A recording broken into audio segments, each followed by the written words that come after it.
Plak, adik iparku menampar pipiku. Kamu sudah gila. Berani-beraninya kamu bicara seperti itu? Telingaku berdenging, pipiku terasa panas seperti terbakar. Ini terjadi hanya beberapa jam setelah anakku meninggal. Kata-kata yang kudengar saat fajar di ruang gawat darurat masih bergema di kepalaku. Tidak ada detak jantung. Dan sekarang, adik iparku mengatakan ini kepadaku. Bikin anak lagi saja nanti, sekalian kita kosongkan kamar itu. Suamiku, Pandu, berdiri di sampingnya dan menyeringai. Sudah kubilang, kamu harusnya nurut. Pada detik itu, aku menyadari satu hal. Aku tidak bisa lagi hidup seperti ini. Kisah hari ini dimulai. Silakan tekan tombol subscribe dan like yang bisa Anda lakukan secara gratis. Dan kami akan menghadirkan kisah-kisah menyentuh untuk Anda setiap hari. Aku masih mengingat hari itu dengan jelas. Tidak, aku tidak akan pernah bisa melupakannya. Itu adalah bulan April, awal musim kemarau. Saat aku membuka jendela, angin hangat bertiup masuk ke dalam apartemen, dan ruang tamu dibanjiri cahaya matahari. Aku duduk, menikmati cahaya itu sambil menyeruput kopiku. Apartemen seluas hampir 200 meter persegi ini adalah kebanggaanku. Terletak di sebuah kompleks apartemen eksklusif di kawasan SCBD, Jakarta Selatan, dengan jendela menghadap ke selatan, dan yang terpenting, terdaftar atas namaku. Aku membelinya dengan uang yang kukumpulkan selama 10 tahun dan dengan bantuan orang tuaku. Ibu selalu berpesan, "Duk, meskipun kamu sudah menikah, kamu harus punya rumah sendiri. Itu adalah kekuatanmu."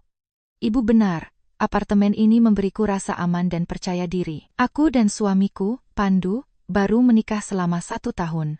Kami bahagia, setidaknya, itulah yang kuyakini. Pandu adalah pria yang penuh perhatian. Setiap pagi dia menyeduhkan kopi untukku, dan di akhir pekan kami pergi ke supermarket bersama. Dia selalu membelikan buah mangga harum manis kesukaanku. Hari itu pun terasa sama. Saat Pandu pulang kerja, aku sedang menyiapkan makan malam. Aroma sup buntut memenuhi seisi rumah. "Sayang, gimana kerjaan hari ini?" tanyaku. Pandu melempar tas kerjanya ke sofa dan menghampiriku. Tapi raut wajahnya aneh. Dia tidak terlihat ceria seperti biasanya. Sepertinya ada sesuatu yang sangat membebaninya. "Ada apa?" tanyaku lagi. Pandu ragu-ragu sejenak. Lalu angkat bicara, "Nisa, Bima tadi telepon." Dia melanjutkan, "Dia ikut investasi, tapi ternyata bodong, semuanya habis. Tapi bukan cuma uangnya." Pandu terdiam. Aku menatapnya, masih memegang sendok sayur di tanganku. "Dia juga menggadaikan sertifikat rumah bapak dan ibu," ucap Pandu pelan. "Semuanya hilang Nisa, dan Bima, serta bapak dan ibu, sekarang harus pindah." Rasanya napasku tercekat. "Rumah orang tuamu digadaikan?" tanyaku memastikan. "Iya, Bima meyakinkan mereka bahwa itu investasi yang aman dan sangat menguntungkan, tapi ternyata penipuan." Suara Pandu bergetar. "Sekarang mereka tidak punya tempat tinggal. Bisakah kita menampung mereka di sini, beberapa hari saja?" "Beberapa hari," tegasku.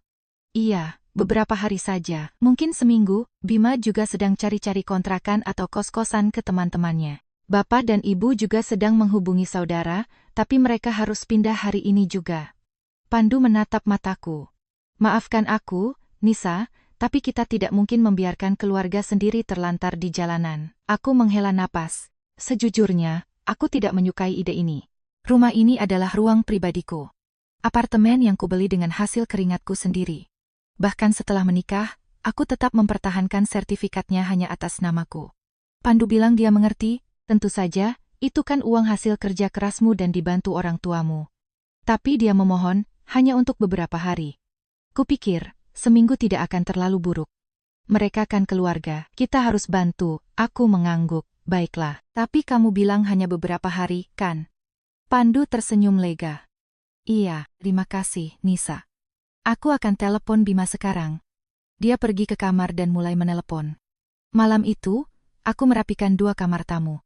Untungnya, di apartemen kami ada 4 kamar. Kami tidur di kamar utama. 1 kamar adalah ruang kerjaku, dan 2 lainnya adalah kamar tamu. Aku memasang spray bersih, mengeluarkan selimut, dan membuka jendela agar udaranya segar. Pandu berterima kasih padaku. "Istriku memang yang terbaik di dunia." Aku tersenyum mendengar kata-katanya. Keesokan malamnya, bel pintu berbunyi. Pandu membuka pintu. "Bima, ayo masuk. Bapak, Ibu, silakan." Dia menyambut mereka dengan hangat. Aku keluar dari ruang tamu ke lorong masuk dan melihat mereka bertiga. Adik iparku, Bima, ibu mertuaku, Ibu Ningsih, dan bapak mertuaku, Bapak Harjo. Mereka menyeret beberapa koper besar. Malam, Bu Ningsih, Pak Harjo, sapaku. Ibu mertuaku masuk sambil menyeret kopernya. Nisa, maafkan kami ya, jadi ngerepotin begini. Matanya merah dan bengkak. Sepertinya dia habis menangis. Tidak apa-apa, Bu, silakan masuk, kataku. Bapak mertuaku hanya mengangguk dalam diam dan berjalan masuk. Bima, setelah membawa koper terakhir, menoleh padaku. Mbak Nisa, aku benar-benar minta maaf. Ini semua salahku. Kami di sini cuma beberapa hari kok. Tidak apa-apa. Masuklah, jawabku. Beberapa hari. Aku mempercayai kata-kata itu.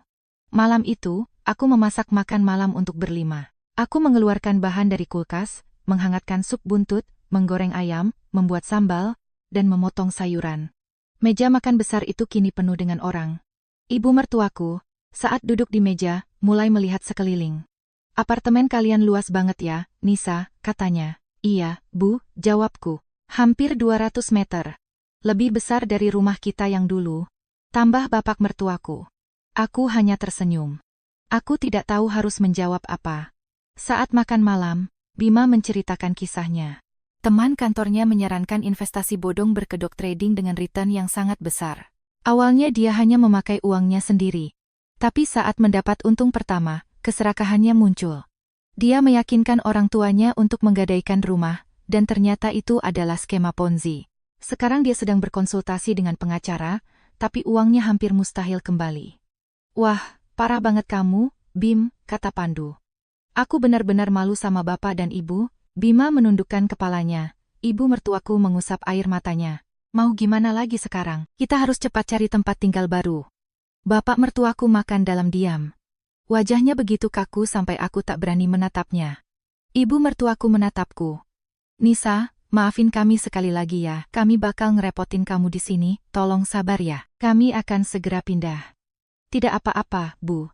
Tinggallah selama yang kalian butuhkan, jawabku. Aku benar-benar bermaksud begitu. Karena kukira ini hanya untuk beberapa hari. Malam itu, aku dan Pandu mengobrol di kamar. Aku nggak nyangka adikmu bisa nekat sampai menggadaikan rumah orang tua, kataku. Pandu menghela napas. Aku juga nggak tahu dia bakal melangkah sejauh itu. Dia memegang tanganku. Ini beneran nggak lama kok, Nis. Mereka akan segera pindah. Aku mengangguk. Iya. Begitulah beberapa hari itu dimulai. 3 hari pertama semuanya normal. Aku menyiapkan sarapan. Ibu mertuaku mengucapkan terima kasih. Bapak mertuaku duduk di ruang tamu membaca koran, sementara Bima pergi siang hari untuk mencari kos atau kontrakan. Aku mencucikan pakaian mereka dan membersihkan apartemen. Namun, pada hari keempat, ibu mertuaku masuk ke dapur. Nisa, ibu boleh pakai lemari yang ini? Ibu perlu tempat untuk menyimpan stoples asinan dan sambal ibu. Tentu saja, Bu, pakai saja, jawabku. Ibu mertuaku berterima kasih dan mengeluarkan stoples besar berisi asinan sayur. Stoples itu jauh lebih besar dari milikku. Ibu bawa asinan juga dari rumah, tanyaku. Iya, ini kan ibu yang bikin sendiri. Sayang kalau dibuang. Pada saat itu, aku mendapat firasat aneh. Untuk apa membawa stoples makanan sebesar itu jika hanya berencana tinggal beberapa hari? Tapi aku diam saja. 1 minggu berlalu, Bima sepertinya belum juga menemukan tempat tinggal. Aku bertanya pada Pandu bagaimana perkembangan Bima mencari tempat. Pandu tampak kanggung. Gini, catatan kreditnya di BI Checking sekarang hancur. Jadi dia nggak bisa ambil KPR atau pinjaman untuk bayar sewa tahunan. Pemilik kontrakan juga pada minta DP besar. Lalu kapan dia bisa dapat tempat? Tanyaku lagi. Kita harus sabar sedikit lagi, jawab Pandu. Aku kehilangan kata-kata. Dia bilang beberapa hari, tapi ini sudah seminggu. Saat 2 minggu berlalu, aku akhirnya sadar, mereka tidak berniat untuk pergi. Ibu mertuaku mulai membawa lebih banyak perabotannya ke dapur. Piringnya, pancinya, alat makannya. Dapurku terasa semakin sempit. Bapak mertuaku sepenuhnya menguasai sofa di ruang tamu. Dari pagi sampai malam dia duduk di sana menonton TV. Ruang tamu itu besar, tapi rasanya sudah tidak ada tempat lagi untukku. Bima bahkan memindahkan meja kerja besar ke kamarnya. Dia bilang dia akan work from home. Berarti dia masih punya pekerjaan? Pikirku. Bagaimana dia bisa bekerja jika investasinya hancur? Tapi aku tidak bertanya. Di akhir minggu ketiga, aku pulang kerja. Di lorong masuk ada sepatu wanita asing bermerek mahal. Saat aku masuk ke ruang tamu, ada seorang wanita muda, sekitar 30-an, duduk di samping Bima dengan riasan cantik dan pakaian elegan. Oh, Mbak Nisa, Bima melihatku. Kenalin, ini pacarku, Vina. Wanita itu berdiri dan menyapaku. Halo, Mbak Nisa. Suaranya lembut dan senyumnya manis. Ah, iya halo, balasku. Dari dapur, ibu mertuaku keluar. Nisa, sudah pulang. Ayo masak makan malam. Hari ini Vina makan bareng kita. Aku menaruh tasku dan pergi ke dapur. Kubuka kulkas, bahan makanan tinggal sedikit. Akhir-akhir ini aku tidak sempat pergi ke supermarket. Terlalu banyak waktu yang kuhabiskan untuk memasak bagi seluruh keluarga ini. Aku segera memasak makan malam dari apa yang ada. Untuk 5 orang, sup buntut lagi, ayam bakar, sambal, dan ikan panggang dari freezer. Saat makan malam, Bima dan Vina mengobrol. Mereka sudah berpacaran selama 6 bulan. Bima bilang Vina sangat mendukungnya di masa sulit ini. Vina tersenyum. Lihat Bima lagi kesusahan, aku harus ada di sampingnya. Ibu mertuaku tersentuh. Vina memang anak yang baik. Tolong jaga anak ibu ya. Vina mengangguk dan menjawab, tentu saja, ibu. Ibu, batinku heran. Dia sudah memanggilnya ibu. Setelah makan malam, Vina pulang. Bima mengantarnya ke pintu dan kembali. Mbak Nisa, makasih ya makan malamnya. Enak banget, katanya. Sama-sama, jawabku. Ibu mertuaku menambahkan, Vina kelihatannya perempuan yang sangat baik. Bima, kapan kalian nikah? Tunggu urusanku beres dulu, Bu, jawab Bima. Mendengar percakapan mereka sambil mencuci piring, tanganku gemetar. Aku sendiri tidak mengerti mengapa rasa gelisah merayapiku. Ketika minggu keempat berlalu, aku kembali bertanya pada Pandu. Kapan adikmu mau pindah? Pandu lagi-lagi tampak canggung. Sabar sedikit lagi. Dia lagi berusaha keras nyari kok. Sedikit lagi itu berapa lama? Tanyaku. Pandu tidak menjawab. Dia hanya bilang dia minta maaf. Malam itu, aku tidak bisa tidur. Pandu mendengkur di sebelahku. Aku menatap langit-langit. Dia bilang beberapa hari, tapi ini sudah sebulan. Apakah mereka benar-benar berencana untuk pergi? Keesokan paginya, ibu mertuaku sudah menyiapkan sarapan di dapur. Saat aku keluar, dia sedang memasak bubur. Bu, biar Nisa saja, kataku. Gak usah, Nisa, kamu kan mau siap-siap kerja, ibu saja. Aku duduk di meja makan. Di rumahku sendiri, aku duduk seperti seorang tamu. Perasaan yang sangat aneh. Bapak mertuaku keluar dari ruang tamu. Sarapan sudah siap? Tanyanya. Sebentar lagi, Pak, jawab ibu mertuaku. Bima juga keluar dari kamarnya. Pagi. Mbak Nisa. Tidur nyenyak, pagi. Iya, jawabku.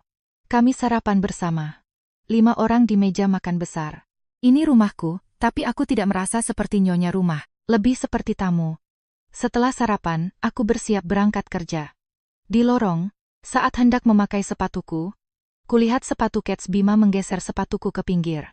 Aku menggeser sepatunya dan memakai sepatuku. Dalam perjalanan ke kantor, aku berpikir sampai kapan ini akan berlanjut. Malam itu, saat aku pulang, terdengar suara tawa dari ruang tamu. Aku masuk dan melihat Vina datang lagi. Dia duduk di samping Bima menonton TV. Oh, Mbak Nisa sudah pulang, katanya saat melihatku. Iya, malam, jawabku. Ibu mertuaku keluar dari dapur. Nisa, Vina makan malam di sini lagi. Tolong siapkan makan ya. Aku kembali ke dapur. Aku lelah. Setelah seharian bekerja, aku harus memasak lagi. Untuk 5 orang pula. Sambil memasak, aku melirik ke ruang tamu. Bima dan Vina duduk di sofa, sementara ibu mertuaku mengupaskan buah untuk mereka. Bapak mertuaku menonton TV. Itu ruang tamuku. Tapi seolah-olah aku tidak ada di sana. Saat makan malam, Vina berkata, apartemen Mbak Nisa besar dan bagus banget ya. Hampir 200 meter, luas banget. Bima menjawab, iya. Ini Nisa yang beli sebelum kami menikah. Lalu Vina menatapku. Mbak hebat banget, terima kasih, aku hanya tersenyum. Malam itu Vina tinggal sampai larut. Bima mengantarnya lagi ke depan. Malam harinya, aku berkata pada Pandu. Vina sering banget datang. Aku merasa kurang nyaman. Pandu menghela napas. Ya ampun, dia kan pacar adik, apa salahnya sih? Tinggal masak lebihin 1 porsi kan? Bukan masalah porsinya, kataku. Ini sudah sebulan lebih. Pandu menjawab dengan nada kesal. Ya sudah, nanti aku ngomong lagi sama Bima. Sabar dikit kenapa sih? Sedikit itu berapa lama? Ingin aku bertanya. Tapi Pandu mendahuluiku. Nisa, kita ini keluarga, tolong ngertiin dong. Dan dia berbalik menghadap dinding. Aku tidak bisa berkata apa-apa lagi. Kata keluarga merampas semua argumenku. Ketika 5 minggu berlalu, aku yakin mereka tidak akan pindah. Ibu mertuaku telah menjadi penguasa mutlak di dapur. Kalau aku mencari sesuatu, dia akan bilang, itu di sebelah sana. Di dapurku sendiri, aku harus bertanya padanya. Bapak mertuaku benar-benar menguasai sofa. Saat aku mencoba duduk, dia akan bilang aku menghalangi TV-nya. Bima menyulap kamarnya sepenuhnya. Dia bahkan membawa rak buku besar. Itu dulunya kamar tamu, kini menjadi kamar Bima. Dan Vina datang 3-4 kali seminggu. Setiap kali, aku harus memasak untuknya. Aku menatap cermin. Wajahku terlihat tirus. Dalam sebulan aku kehilangan banyak berat badan. Lingkaran hitam muncul di bawah mataku. Gak bisa hidup begini terus, bisikku. Tapi aku tidak tahu harus berbuat apa. Aku tidak tega menyuruh mereka pergi. Mereka kehilangan rumah mereka. Ditambah lagi, Pandu tidak memihakku. Dia hanya terus mengulang bahwa kami ini keluarga dan aku harus mengerti. Malam itu aku menatap keluar jendela. Pemandangan malam dari apartemen elit ini sangat indah. Ini rumahku, dibeli dengan uang yang kukumpulkan selama 10 tahun dan dibantu orang tuaku. Tapi sekarang rasanya bukan milikku lagi. Dia bilang beberapa hari, ini sudah 5 minggu. Akankah mereka pergi? Aku tidak tahu. Apartemen ini kan atas nama Nisa. Setelah menikah, harusnya diurus jadi harta gono gini. Mendengar kata-kata itu, aku tidak mempercayai telingaku. Itu adalah bulan kedua keluarga suamiku tinggal di tempat kami. Pagi itu, aku mengetahui di rumah sakit bahwa aku hamil, dan aku menyampaikan kabar bahagia itu pada Pandu. Dia sangat kegirangan. Dia memelukku. Ada air mata di matanya. Sayang, kita beneran mau punya anak? Tanya Pandu. Iya, sudah 5 minggu, jawabku. Pandu memutarku di udara. Aku mau jadi bapak. Aku mau jadi bapak. Dia sangat bahagia. Aku juga senang. Kini keluarga kami akan bertambah. Kita harus kasih tahu ibu, kata Pandu.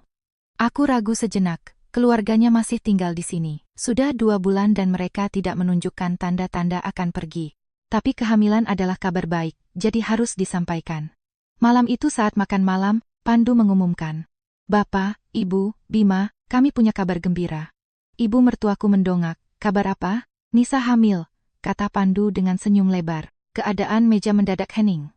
Ibu mertuaku yang pertama bicara. Beneran Nisa? Iya, Bu. Sudah 5 minggu, jawabku. Ibu mertuaku menepuk tangan. Aduh, puji syukur, kita bakal punya cucu. Wajahnya berseri-seri. Bapak mertuaku juga mengangguk. Kabar baik. Jaga kesehatanmu. Bima juga memberiku selamat. Selamat ya, Mbak Nisa. Jaga diri baik-baik. Terima kasih, jawab. Setelah makan, saat aku mencuci piring, ibu mertuaku menghampiriku di dapur. Nisa, karena kamu lagi hamil, jangan terlalu capek. Yang penting jaga kandungan. Iya Bu, jawabku. Tapi ibu mertuaku tidak berhenti di situ. Tapi, Nisa, sekarang kalian bakal punya anak, bukannya sudah waktunya ngurus masalah rumah ini? Masalah rumah? Tanyaku bingung. Iya, apartemen ini, ucap ibu mertuaku pelan. Sekarang kan cuma atas namamu. Bukannya harusnya nama Pandu dimasukin juga? Aku mematung. Dimasukkan? Iya, karena kalian sudah menikah. Harusnya ini jadi harta gono gini, lanjut ibu mertuaku. Apalagi kalian bakal punya anak. Pikirkan perasaan Pandu. Laki-laki kalau tidak punya hak atas rumah yang ditinggalinya, harga dirinya bisa turun, dia merasa tidak aman. Aku tidak menjawab, aku tidak pernah berpikir untuk mengubah nama di sertifikat. Apartemen ini kubeli dari tabungan 10 tahun dan bantuan orang tuaku. Wajar kalau atas namaku. Nanti Nisa pikirkan, Bu, jawabku hati-hati. Ibu mertuaku mengangguk dan keluar. Tapi tatapannya membuatku cemas. Malam harinya, aku bertanya pada Pandu. Ibumu tadi ngomongin soal bikin apartemen ini jadi harta gono gini? Pandu yang sedang menonton TV menoleh padaku. Emangnya kenapa? Menurutku itu ide yang bisa dipikirin. Dipikirin? Ulangku. Iya, kita kan suami istri. Nggak ada yang aneh kalau jadi harta bersama, kata Pandu. Tapi apartemen ini kubeli pakai uangku sendiri dan bantuan orang tuaku sebelum kita nikah, bantahku. Aku tahu, kata Pandu lagi, tapi kita kan sudah nikah, dan sekarang mau punya anak. Aku juga harus punya hak di rumah ini dong. Aku tidak bisa membantah. Ada logikanya dalam kata-kata Pandu, tapi ada sesuatu yang menggangguku. Ya sudah, nanti aku pikirkan, jawabku. Keesokan harinya, aku sedang di kantor saat Pandu mengirim pesan. Bima mau ngobrol nanti malam. Pulang agak cepat ya. Ngobrol soal apa? Tanyaku. Kayaknya soal apartemen. Jawab Pandu. Aku mulai merasa cemas. Soal apartemen, pasti karena obrolan dengan ibu mertuaku kemarin. Sesampainya di rumah sepulang kerja, kulihat Bima duduk di meja makan. Laptopnya terbuka menampilkan suatu dokumen, ada kertas-kertas di sebelahnya. Mbak Nisa sudah pulang? Sapanya. Iya, jawabku. Duduk sini, ada yang mau diomongin. Bima menunjuk kursi. Aku meletakkan tasku dan duduk. Pandu duduk di sebelahku. Ibu dan bapak duduk di sofa, mengawasi kami. Bima memutar layar laptopnya ke arahku. Mbak Nisa, coba lihat ini. Di layar, ada data sertifikat hak milik, SHM, dari BPN. Kulihat namaku di sana. Ini apa? Tanyaku. Ini data kepemilikan apartemen ini, jawab Bima. Aku cek, ternyata masih atas nama Mbak Nisa sendiri. Iya, memang namaku, tegasku. Tapi Mbak, lanjut Bima. Kalian kan sudah menikah. Secara hukum dan kepatutan, bukannya harusnya dijadikan harta bersama. Gono gini, aku terkejut. Harta bersama, iya. Kalian kan keluarga, kata Bima. Apalagi sekarang mau punya anak. Nama Mas Pandu harusnya masuk di sertifikat. Ibu mertuaku menyela. Iya, Nisa, kasihanilah suamimu. Gimana laki-laki mau hidup tanpa punya hak di rumahnya sendiri? Aku menatap Pandu. Dia membuang muka. Apartemen ini kubeli pakai uang yang kutabung sebelum nikah, kataku hati-hati. Dan orang tuaku ikut bantu. Aku tahu, Bima mengangguk. Tapi kalian sudah menikah. Harta suami istri itu kan harta bersama, iya kan? Harta bawaan yang didapat sebelum menikah itu hak milik pribadi, bukan harta gono gini, balasku. Wajah Bima sedikit menegang. Mbak Nisa, secara hukum tertulis mungkin begitu, tapi coba pikirkan secara kekeluargaan. Betapa sakit hatinya Mas Pandu. Bapak mertuaku ikut bicara.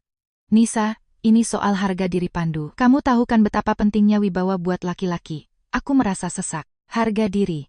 Fakta bahwa apartemenku atas namaku menjadi masalah harga diri? Bu, Pak. Nisa butuh waktu untuk memikirkannya, kataku. Ibu mertuaku menghela napas kasar. Nisa, kenapa kamu keras kepala banget sih? Kita ini keluarga. Kenapa dibikin ribet? Nisa tidak bikin ribet. Ini hak milik Nisa. Hak milikmu. Ibu mertuaku berdiri. Nisa, kamu sedang merendahkan kami sekarang. Suaranya meninggi. Nisa tidak merendahkan siapa-siapa, Bu, kataku. Cuma ini memang milik Nisa, dan Nisa mau memikirkannya baik-baik. Memikirkan baik-baik, cibir ibu mertuaku. Kalian sudah nikah setahun lebih, dan kamu masih saja memikirkan milikku, milikmu. Aku tidak sanggup menjawab lagi. Ada gumpalan di tenggorokanku. Pandu menatapku. Sayang, omongan Bima ada benarnya. Kita ini keluarga. Aku rasa nggak masalah kalau kita ubah. Kamu juga mikir gitu? Aku menatap Pandu. Iya. Angguknya. Aku kehilangan kata-kata. Bahkan suamiku sendiri memihak mereka. Beri aku waktu berpikir, ucapku susah payah. Bima menutup laptopnya. Oke, pikirkanlah. Tapi dari wajahnya terlihat jelas dia tidak puas. Malam itu aku tidak bisa tidur. Pembicaraan soal mengubah sertifikat terus menghantui kepalaku. Apartemen ini kubeli dengan uang yang kutabung 10 tahun. Orang tuaku membantu, dan sekarang mereka ingin aku menjadikannya milik bersama. Beberapa hari berlalu. Sikap keluarga suamiku berubah. Ibu mertuaku, jika melihatku, hanya membuang napas kasar. Bapak mertuaku sama sekali berhenti bicara padaku. Bima setiap kali bertemu bertanya, Mbak Nisa, sudah dipikirkan? Belum, jawabku. Bima akan pergi dengan raut kecewa. Suasana di rumah menjadi sangat berat. Usia kehamilanku masih muda. Morning sickness mulai menyerang, tapi tidak ada yang peduli. Sebaliknya, ibu mertuaku berkata, Nisa, orang hamil jangan malas ngurus rumah. Terus siapa yang mau masak? Aku mual-mual, tapi aku tetap memasak. Mencuci piring, membersihkan rumah. Suatu malam, bel pintu berbunyi. Pintu dibuka, dan Vina masuk. Di tangannya ada kantong plastik besar. Malam ibu, sapanya pada ibu mertuaku. Vina datang, sambut ibu mertuaku dengan riang. Vina meletakkan kantong itu di meja. Aku bawa sedikit makanan, Bu, silakan dicoba. Ibu mertuaku membuka kantong itu. Di dalamnya ada beberapa kotak makanan. Duh, repot-repot amat si Vina. Makasih ya. Bima bilang dia di sini ngerepotin kalian semua, makanya aku mau bantu-bantu. Aku melihat adegan ini dengan getir. Aku memasak setiap hari, tapi tidak ada satupun yang berterima kasih padaku. Saat makan malam, Vina berkata, "Aku bawa kabar baik buat kalian." "Kabar apa?" tanya Bima. "Temanku kerja jadi agen properti. Ada kontrakan bagus yang disewakan. Tempatnya lumayan." Ibu mertuaku langsung semangat. "Beneran? Di mana?" "Di daerah yang bagus, Bu. 2 kamar, bersih," jawab Vina. Aku menajamkan telinga. "Kontrakan? Apakah akhirnya mereka mau pindah?" Namun Bima menghela napas. "Makasih sih, Vin. Tapi aku sekarang nggak bisa ngajuin pinjaman KTA buat bayar sewa. BI checkingku di blacklist. Bank pada nolak." Vina mengangguk. "Ya, mau gimana lagi?" Ibu mertuaku menatap Pandu. "Pandu, kamu nggak bisa ambil pinjaman bank?" Pandu terkejut. "Pinjaman? Iya. Ambil pinjaman atas namamu. Bantu adikmu buat bayar sewa setahun," kata ibu mertuaku. Aku syok. "Pinjaman?" Pandu tampak serba salah. "Bu, limit KTA-ku juga kecil. Kan bisa ajukan pinjaman multiguna dengan agunan sertifikat apartemen ini," sela bapak mertuaku. Mendengar itu, napasku nyaris berhenti. "Agunan sertifikat apartemen ini?" Bima menatapku. "Mbak Nisa, kalau gitu, gimana kalau kita percepat urus harta gono gininya? Biar Mas Pandu bisa jaminkan sertifikatnya pakai namanya." Pada detik itu, aku paham semuanya. Inilah yang sebenarnya mereka incar. "Tidak akan," kataku tegas. "Kenapa?" tanya Bima. "Kita ini keluarga kan?" "Meskipun keluarga, aku tidak akan menjaminkan sertifikat apartemenku ke bank," ulangku. Ibu mertuaku marah besar. "Nisa, kamu mau lihat Bima mati di jalanan? Bukan begitu masalahnya, Bu. Ini hak milik saya." "Hak milik? Hak milik?" teriak ibu mertuaku. "Di mana adatnya orang sudah menikah tapi masih memisahkan ini punyaku? Itu punyamu," aku tidak menjawab lagi. Air mata mendesak ke tenggorokan. Vina berkata pelan. "Ibu, Mbak Nisa juga punya pendirian. Jangan terlalu ditekan." Ibu mertuaku mendengus kasar dan duduk. Makan malam berlalu dalam keheningan yang menyesakan. Di tengah makan, mualku kumat dan aku berlari ke toilet. Aku muntah-muntah cukup lama, namun saat aku kembali, tidak ada satu orang pun yang bertanya apakah keadaanku baik-baik saja. Beberapa hari kemudian, aku pulang dan mendapati Vina ada di sana lagi. Tapi kali ini dengan koper besar. "Oh, Mbak Nisa sudah pulang," katanya. "Iya," jawabku bingung. Bima menjelaskan. "Mbak, Vina bakal tinggal di sini sementara." "Apa?" tanyaku tak percaya. "Kos-kosan Vina atapnya bocor dan lagi direnovasi total. Sekitar sebulan," jelas Bima. "Jadi dia numpang di sini sementara." Aku terdiam kaku. "Sebulan? Maaf ya Mbak Nisa, ngerepotin," kata Vina dengan wajah bersalah, tapi barang-barangnya sudah ada di dalam. Ibu mertuaku menyela. "Nisa, Vina bisa tidur di ruang kerjamu." "Ruang kerjaku? Lagian kamu kan lagi nggak pakai ruangan itu sekarang," kata ibu mertuaku santai. Aku menatap Pandu. Dia membuang pandangannya dariku. Sejak hari itu, Vina resmi tinggal bersama kami. Dia menetap di ruang kerjaku, membawa meja rias dan lemari bajunya sendiri. Dia bilang hanya sebulan, tapi barang yang dibawanya sangat banyak. Setiap pagi Vina berdandan dan pergi kerja. Malamnya pulang dan menonton TV bersama Bima. Ibu mertuaku sangat menyayangi Vina, selalu mengupaskannya buah dan menyeduhkan teh. Aku merasa semakin terasingkan. Di rumahku sendiri, aku seperti orang asing.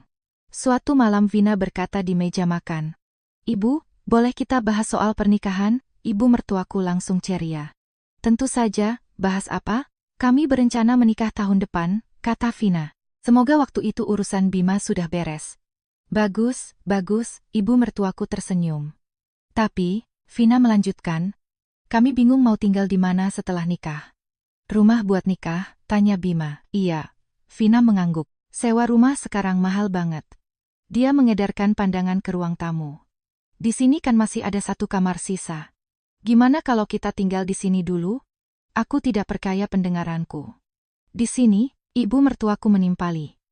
Ide bagus itu. Di sini kan ada 4 kamar. 1 masih kosong. Bu, kataku menahan amarah, kamar itu mau aku jadikan kamar bayi. Kamar bayi, cibir ibu mertuaku. Anakmu gedenya masih lama. Nanti saja dipikirin. Nisa lagi hamil, Bu, ingatkanku. Ibu tahu, tapi lahirannya kan masih lama, balasnya. Biar Vina dan Bima pakai dulu setelah mereka nikah. Aku menatap Pandu. Dia lagi-lagi menghindar dari tatapanku. Vina tersenyum, makasih, Ibu, cuma sebentar kok. Sebentar, aku tidak lagi percaya pada kata itu. Malam itu aku menangis di kamar. Menangis tanpa suara. Pandu tidur mendengkur di sebelahku. Apakah ini benar-benar rumahku? Sekarang ada 4 kerabat suami yang tinggal di sini, dan sebentar lagi Bima dan Vina akan menikah dan menetap juga. Kamar utamaku, ruang kerjaku, dapurku, ruang tamuku. Semuanya milikku, tapi sudah tidak terasa seperti milikku lagi. Aku mengusap perutku. Ada anakku di dalam. Maafin ibu ya, nak. Ibu akan melindungimu, bisikku. Tapi aku tidak tahu bagaimana cara melindunginya. Mereka memaksa mengganti nama sertifikat, memaksa diagunkan ke bank, dan sekarang adik ipar dan istrinya mau tinggal di sini secara permanen. Apakah ini masih rumahku?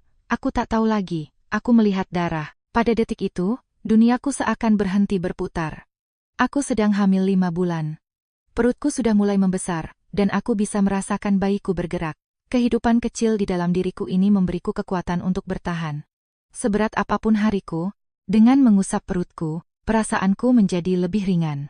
Namun pagi itu, melihat darah di kloset, aku merasa semuanya runtuh. Hari itu hari Sabtu. Sudah masuk bulan ketiga keluarga suamiku menumpang di sini. Vina, yang berjanji hanya tinggal sebulan, tidak menunjukkan tanda-tanda akan pindah. Malah barangnya semakin banyak. Aku bangun jam 6 pagi. Karena kehamilanku, aku tidur sangat tidak nyenyak, dan mualku belum juga hilang. Tapi aku harus bangun untuk memasak sarapan untuk 6 orang. Aku pergi ke dapur, memasak bubur ayam, membuat telur dadar, dan memanggang roti. Punggungku sakit.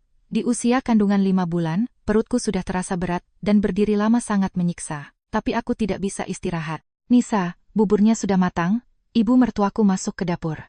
Iya, Bu, sebentar lagi, jawabku. Kok masaknya dikit banget?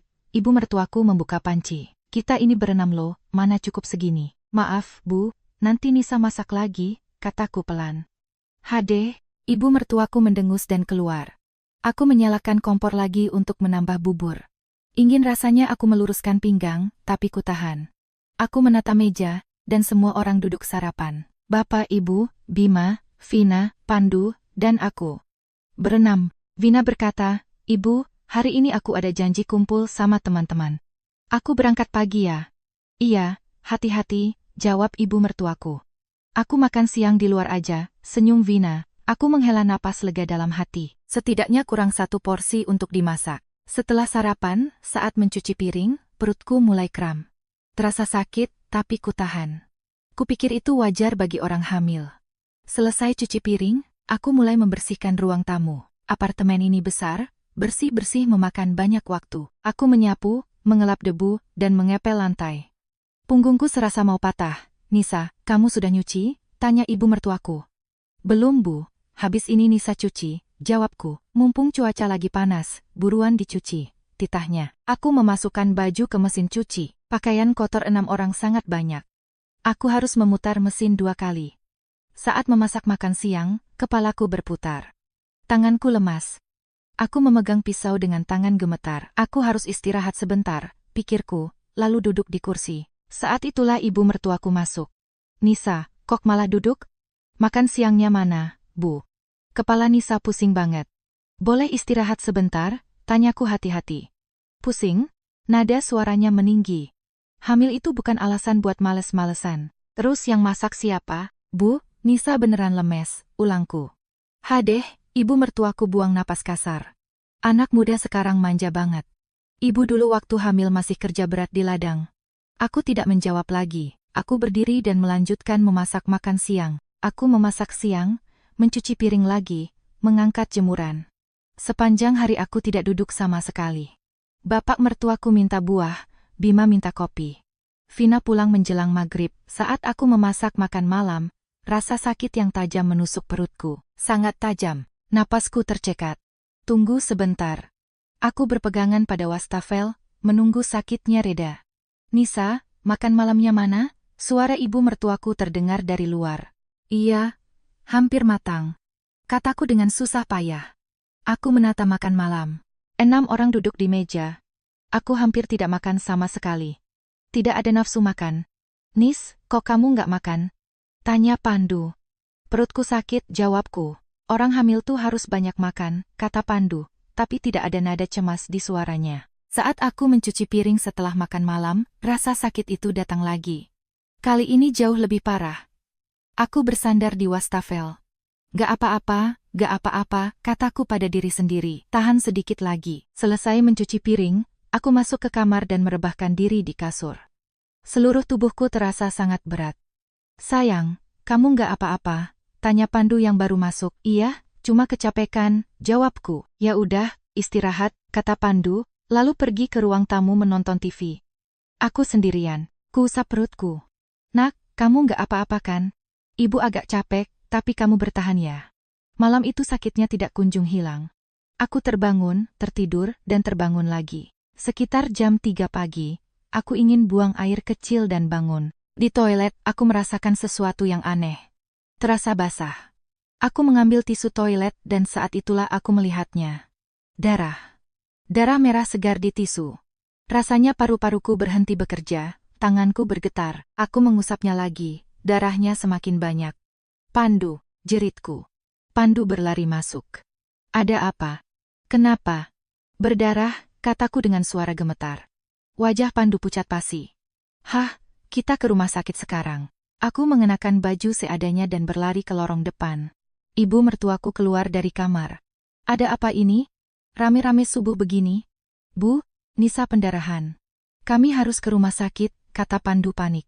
Ibu mertuaku menatap dengan tatapan takut. Hati-hati di jalan. Kami turun dengan lift, masuk ke mobil, dan ngebut ke rumah sakit.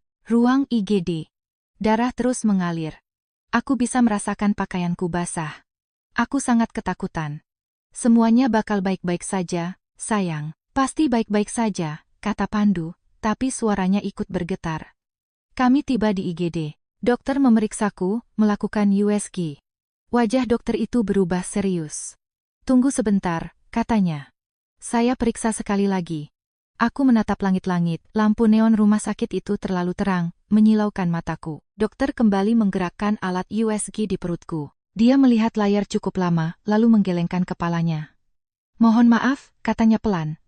Tidak ada detak jantung. Kata-kata itu bergema di kepalaku. Tidak ada detak jantung, tidak ada detak jantung, aku menjerit. Tidak, tolong periksa lagi, dok, teriakku. Saya sangat menyesal, kata dokter lagi. Ibu mengalami keguguran. Kata keguguran menembus jantungku. Aku menangis kencang, meraung sejadi-jadinya. Seluruh tubuhku gemetar. Pandu menggenggam tanganku. Sayang, suaranya bergetar. Kita harus segera melakukan tindakan kuretase, kata dokter. Kami akan mempersiapkan ruang operasi sekarang. Aku dibawa ke ruang operasi. Aku dibius dan mataku terpejam. Air mata masih terus mengalir. Setelah operasi, aku terbaring di ruang rawat. Tenagaku habis. Perutku terasa hampa, dan memang sudah hampa. Anakku sudah tidak ada. Pandu duduk di sebelahku. Sayang, kamu nggak apa-apa? Aku tidak menjawab. Bagaimana mungkin aku baik-baik saja? Sekitar jam 6 pagi, kami kembali ke rumah. Saat membuka pintu, keluarga suamiku sedang duduk di ruang tamu. Semuanya sudah bangun. Gimana? Tanya ibu mertuaku. Bayinya. Pandu tak sanggup meneruskan. Keguguran. Ibu mertuaku menghela napas panjang. Hadeh, makanya harusnya lebih hati-hati. Mendengar kata-kata itu, aku membeku. Hati-hati. Iya, orang hamil tuh harus ekstra hati-hati. Kata ibu mertuaku lagi. Kamu pasti terlalu memaksakan diri kecapekan. Aku kecapekan. Suaraku hilang, tuh kan. Udah tahu hamil, malah pecicilan lari sana-sini ngurus rumah. Tambah ibu mertuaku. Air mataku tumpah. Aku pecicilan mengurus rumah karena aku yang mengerjakan semua pekerjaan rumah tangga untuk kalian. Bu, jangan ngomong gitu, tegur Pandu pelan. Bima bangkit dari sofa, menatapku dan berkata santai. Bikin anak lagi saja nanti, kenapa nangis sampai segitunya? Suara Bima terdengar sangat dingin. Aku menatapnya tajam. Bikin lagi? Iya, kalian kan masih muda, jawab Bima, lalu menambahkan. Sekalian kamar itu kosong, bisa buat aku sama Vina. Pada detik itu, ada sesuatu yang meledak di dalam diriku. Keluar, bentakku. Apa? Bima menantang. Keluar, jeritku sekencang-kencangnya. Keluar kalian dari sini. Ruang tamu menjadi sangat hening. Semua orang menatapku. Nisa, kamu kenapa sih? Sahut ibu mertuaku. Keluar, teriakku lagi. Ini rumahku. Rumahku. Air mata membanjiri wajahku. Semua yang kutahan selama ini meledak keluar. Aku nahan diri 3 bulan, teriakku serak. Masak buat kalian, nyuciin baju kalian, bersihin kotoran kalian, dan sekarang anakku meninggal. Anakku mati, dan kamu bilang bikin lagi? Bima menatapku dengan penuh kebencian. Jaga omonganmu. Jaga omongan? Aku tertawa getir. Kenapa aku yang harus jaga omongan? Ini rumahku. Dan saat itulah. Plak! Bima menampar pipiku. Pipiku terbakar. Telingaku berdenging keras. Aku menatap Bima. Dia masih berdiri dengan tangan terangkat. Kamu sudah gila, gertaknya. Berani-beraninya kamu ngomong gitu sama keluargaku? Aku tidak bisa berkata apa-apa. Pipiku sangat sakit. Aku menoleh pada Pandu. Aku berharap suamiku setidaknya mengatakan sesuatu untuk membelaku. Tapi Pandu malah menyeringai. Sudah ku bilang, kamu harusnya nurut, kata suamiku sendiri. Coba kamu sabar dikit, gak bakal kejadian gini. Aku tidak percaya pendengaranku. Kamu bilang apa barusan? Omongan Bima ada benarnya, ucap Pandu lagi. Kamu terlalu emosian, kita ini kan keluarga. Harusnya kamu bisa ngalah. Keluarga. Aku tertawa hampa. Ini yang kamu sebut keluarga? Pandu tidak menjawab, hanya membuang napas kasar. Ibu mertuaku menyela, Nisa, kamu lagi emosi. Sana masuk kamar, istirahat. Aku menatap mereka satu persatu. Bima, Ibu Ningsih, Bapak Harjo, Vina, dan Pandu. Tidak ada satupun yang memihakku. Aku berjalan ke kamarku, mengunci pintu, dan ambruk ke kasur. Perutku hampa. Anakku telah tiada. Kehidupan kecil yang tumbuh di dalam diriku selama 5 bulan lenyap begitu saja. Aku menarik selimut, menangis tanpa suara. Rasanya aku bahkan tidak berhak mengeluarkan suara di rumahku sendiri. Setelah menangis lama, aku menatap cermin. Kulihat wajahku sendiri. Pipiku merah dan bengkak bekas tamparan. Mataku sembab, rambutku berantakan. Ini adalah aku, Anissa, wanita 37 tahun yang menabung mati-matian selama 10 tahun untuk membeli apartemen. Wanita yang dengan bantuan orang tuanya membeli apartemen elit 200 meter persegi. Tapi kini di rumahku sendiri. Aku ditampar. Aku kehilangan anakku, dan aku disuruh menyingkir dari rumahku sendiri. Aku menatap mataku sendiri di cermin. Ada sesuatu yang berubah. Tatapan mataku berubah. Tatapan yang tadinya hangat kini menjadi sangat dingin. Raut wajahku yang lembut kini mengeras. Aku menarik napas perlahan. Gak bisa dibiarin, bisikku. Kalau begini terus, aku yang mati. Anakku mati. Aku ditampar. Suamiku menyeringai, dan keluarganya sama sekali tidak berniat angkat kaki dari rumahku. Aku tidak bisa hidup seperti ini. Aku menatap cermin dan membuat sumpah pada diriku sendiri. Aku tidak akan pernah menyerah, kataku. Aku akan mengakhiri semua ini. Aku belum tahu bagaimana caranya. Tapi satu hal yang pasti, aku tidak akan bertahan dan diam saja lagi. Aku tidak akan membiarkan diriku diinjak-injak lagi. Aku berbaring menatap langit-langit. Air mataku telah mengering, tidak tersisa lagi. Sebagai gantinya, otakku mulai merencanakan sesuatu dengan sangat dingin dan terukur. Apa yang harus kulakukan? Bagaimana cara mengusir mereka? Bagaimana cara merebut kembali rumahku, hidupku? Aku berpikir semalaman suntuk. Keesokan paginya, aku telah membuat keputusan. Tidak ada gunanya merespons dengan emosi, tidak ada gunanya marah. Aku harus bertindak dingin. Akurat, sesuai rencana. Demi anakku, aku harus menghukum mereka. Semuanya baru saja dimulai. Kapan seseorang benar-benar berubah? Aku tahu jawabannya. Saat ia jatuh ke titik terendah. Saat tidak ada lagi tempat untuk jatuh, manusia berubah. Seminggu berlalu sejak keguguranku, fisikku belum pulih sepenuhnya. Bekas jahitan operasi kuretase masih nyeri, sakit saat berjalan, tapi rasa sakit di jiwaku jauh lebih parah. Pagi itu aku tidak sanggup bangun dari kasur. Tenagaku habis. Sayang, bangun. Ibu nyuruh kamu bikin sarapan, kata Pandu. Aku menggeleng. Aku nggak kuat. 1 jam kemudian, pintu kamar dibuka paksa oleh ibu mertuaku. Nisa, mau tidur sampai jam berapa? Bangun, siapkan sarapan. Aku bangkit perlahan. Saat aku keluar ke ruang tamu, semua sudah duduk di meja makan. Sepertinya Vina yang membuat sarapan. Vina yang masak hari ini.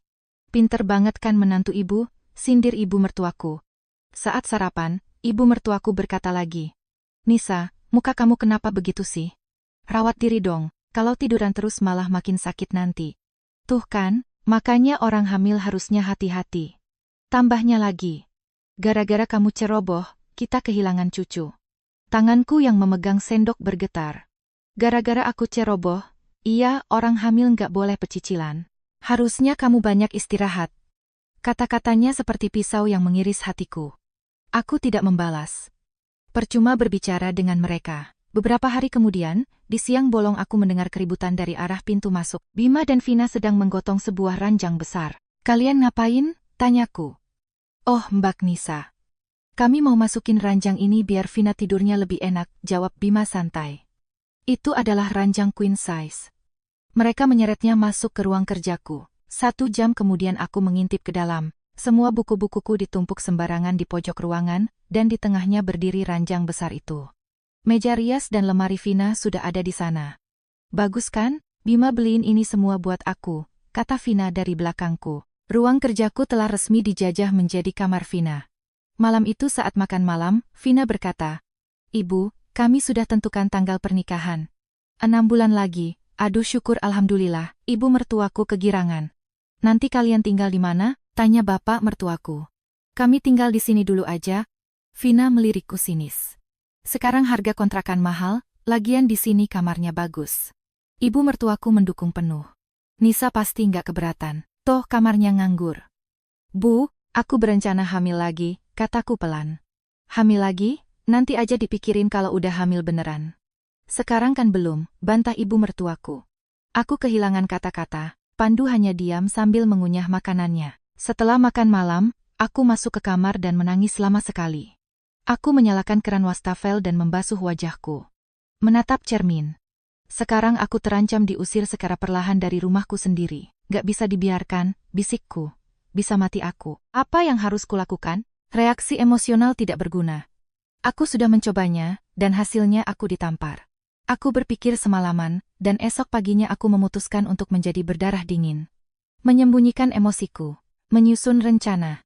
Aku mengambil buku catatan dan pulpen. Mulai menulis. Antu, kumpulkan bukti. 2. Konsultasi dengan pengacara. 3. Pura-pura pasrah dan menurut. Aku menatap mataku lagi di cermin. Tatapan itu telah berubah, tidak ada lagi air mata. Aku tidak akan menyerah, aku akan mengakhiri semua ini. Keesokan paginya, aku bangun seperti biasa. Keluar ke ruang tamu dengan senyuman dan berkata, Ibu, Nisa yang siapkan sarapan ya. Nisa sudah mendingan. Ibu mertuaku menatapku kaget. Beneran? Aku pergi ke dapur dan menyiapkan sarapan. Di meja makan, aku tersenyum, mengangguk pada ucapan mertuaku, dan bersikap sopan pada Vina. Mbak Nisa, moodnya lagi bagus ya hari ini? Tanya Bima. Iya, Mbak sudah banyak berpikir, jawabku. Kita kan keluarga, harus rukun. Nah, gitu dong. Akhirnya menantu ibu ini sadar juga, ibu mertuaku tersenyum puas. Tapi mataku tidak tersenyum. Di dalam kepalaku, sebuah rencana dingin sedang berjalan. Siang harinya aku bilang ke ibu mertuaku, Bu, Nisa boleh ketemu teman hari ini? Boleh, sana pergi. Tapi pas jam makan malam harus udah di rumah. Aku keluar dari apartemen, mengeluarkan ponsel, dan mulai mencari di Google. Pengacara ahli, kasus KDRT, perbuatan tidak menyenangkan, penguasaan paksa properti. Aku menemukan beberapa nomor firma hukum. Memilih satu dan menelepon. Halo. Dengan firma hukum Bapak Yuda.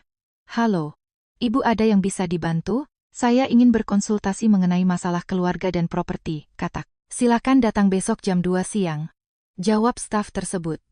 Aku mencatat jadwalnya, masuk ke sebuah kafe, dan memesan kopi hangat. Sudah lama aku tidak menikmati kopi yang seenak ini. Aku membuka buku catatanku dan mematangkan rencanaku. Rencana. Puna. Konsultasi pengacara. Tahu celah hukum. 2. Kumpulkan bukti kuat. 3. Pura-pura tunduk agar mereka makin semena-mena. 4.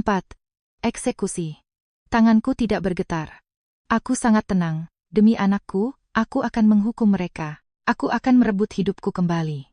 Aku menghabiskan kopiku dan pulang. Saat membuka pintu, terdengar suara tawa dari ruang tamu. Keluarga suamiku sedang menonton TV. Nisa sudah pulang, kata ibu mertuaku. Iya bu, aku tersenyum. Nisa siapkan makan malam ya. Aku masuk ke dapur, mengambil pisau, dan mulai memotong sayuran. Suara bilah pisau beradu dengan talenan kayu. Tuk tuk tuk. Mendengar suara itu, aku membatin. Tunggu sebentar. Sabar sedikit lagi. Waktunya akan tiba, dan aku akan menghabisi kalian semua. Aku tersenyum, sendirian di dapur, di mana tak ada yang melihat, aku tersenyum dingin. Semuanya baru saja dimulai. Kutekan tombol rekam di ponselku. Keesokan harinya pukul 2 siang. Aku berdiri di depan kantor pengacara Pak Yuda, SH, gedungnya tidak terlalu besar, di lantai 3. Aku membuka pintu dan masuk ke ruangan yang rapi. Ibu Anissa, yang kemarin telepon? Seorang pria paruh baya berdiri dan menyapaku. Benar, Pak Yuda. Aku menjabat tangannya, silakan duduk. Coba ceritakan masalah Anda. Aku duduk dan menceritakan semuanya secara berurutan. Tentang apartemen yang kubeli sebelum menikah atas namaku sendiri. Tentang keluarga suami yang menumpang beberapa hari namun tak kunjung pergi selama 3 bulan. Tentang paksaan mengubah sertifikat hak milik menjadi harta gonogini. Tentang keguguran akibat kerja paksa di rumah. Tentang tamparan Bima. Dan tentang rencana Bima dan Vina untuk menguasai rumahku setelah mereka menikah. Pengacara itu mencatat dengan teliti. Lalu ia mengangkat wajahnya. Ini pasti sangat berat bagi ibu, katanya pelan. Tapi, Bu Anissa, apakah ibu punya bukti? Bukti? Tanyaku. Ya, bukti fisik, bukti tamparan, rekaman pemaksaan ubah sertifikat properti. Foto, rekaman suara. Bukti chat. Saya tidak sempat memfoto pipi saya saat ditampar. Jawabku. Saya terlalu syok. Apakah ibu pergi ke rumah sakit? Ada rekam medis dari IGD setelah keguguran? Ada, dokumen kuretase saya simpan, kataku. Sangat bagus, angguk Pak Yuda. Mulai sekarang, kumpulkan semua bukti. Rekam setiap percakapan, simpan riwayat pesan, tulis diari kronologis kejadian yang detail. Apakah saya bisa mengusir mereka dengan itu? Tanyaku. Pak Yuda berpikir sejenak. Secara hukum, ada unsur pidana di sini. Perbuatan tidak menyenangkan, penguasaan properti tanpa izin, KDRT psikis, fisik, dan pemaksaan kehendak. Tapi karena ini hubungan keluarga, pembuktiannya butuh kerja keras. Jika buktinya kuat, tentu saja bisa. Aku mengangguk paham. Dan satu hal lagi yang sangat penting, lanjut Pak Yuda dengan nada tegas. Apartemen itu hanya atas nama ibu, kan? Betul. Ibu belum pernah mengubah nama di sertifikat BPN atau menjaminkannya ke bank untuk KPR, KTA? Belum sama sekali, jawabku. Sangat bagus. Jangan pernah lakukan itu apapun yang terjadi, kata pengacara itu. Itu adalah senjata utama ibu. Aku keluar dari kantornya dengan pikiran jernih. Aku butuh bukti. Bukti yang sangat banyak. Sejak hari itu, aku mulai bertindak. Selama beberapa hari aku diam-diam mengumpulkan bukti. Setiap kali berbicara dengan ibu mertuaku, aku menaruh ponsel di saku celemekku dalam mode merekam. Saat Bima kembali menyinggung soal gonogini sertifikat rumah, aku merekamnya. Mbak Nisa, sudah dipikirkan soal sertifikat rumah? Tanya Bima di dapur. Ponsel di saku celemekku merekam semuanya. Masih Nisa pikirkan Bim, jawabku. Hadeh, mikir kok lama banget, ibu mertuaku menyela. Pandu juga sedih lihat istrinya pelit begini. Rekaman tersimpan. Saat Vina mengobrol di ruang tamu, aku merekamnya dari balik tembok.